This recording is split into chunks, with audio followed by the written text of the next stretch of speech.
Hi friends, శుక్రవారం రోజున కనకదుర్గమ్మ అమ్మవారి దేవాలయాన్ని దర్శించడం జరిగిందండి. చూడండి ఫ్రెండ్స్, అమ్మవారు కనకదుర్గమ్మ అమ్మవారిని భక్తితో పూజిస్తే మన కష్టాలు తొలగిపోతాయని నమ్మకం అండి నాకు.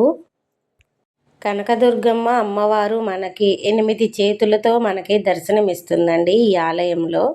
ఆలయం చూడండి ఎంతో బాగా అలంకరించారు కదండి.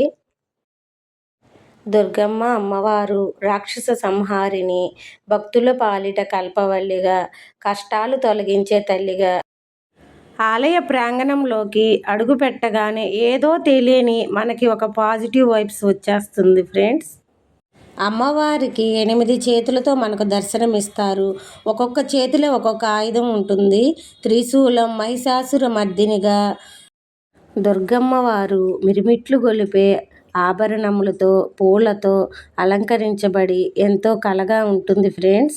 మన అమ్మవారిని చూసినట్లయితే ఈరోజు అమ్మవారి అవతారం శాకాంబరి దేవి అవతార రూపంలో మనకు దర్శనమిచ్చింది ఫ్రెండ్స్. చూడండి, గుడి యొక్క వాతావరణం మీరు గమనించినట్లయితే మొత్తం కూరగాయలతోనే దండలు కట్టి అలంకరించబడి ఉన్నారు. ఫ్రెండ్స్, మనము కనకదుర్గమ్మ అమ్మవారిని శాకాంబరి దేవి అని ఎందుకు పిలుస్తామంటే, కరువు కాటకాల సమయంలో ప్రజలను కాపాడటానికి అమ్మవారు శాకాంబరి దేవి అవతారం ఎత్తారండి. అందుకని మనం అమ్మవారిని శాకాంబరి దేవిగా కూడా పురాణాలు పిలుస్తాయని చెప్పబడుతున్నాయి ఫ్రెండ్స్.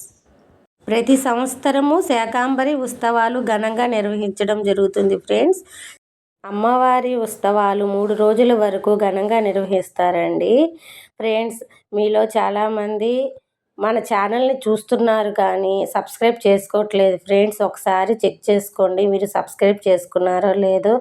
మన ఛానల్ ఎవరైనా కొత్త వారు చూస్తున్నట్లయితే ప్లీజ్ సబ్స్క్రైబ్ చేసుకోండి ఫ్రెండ్స్.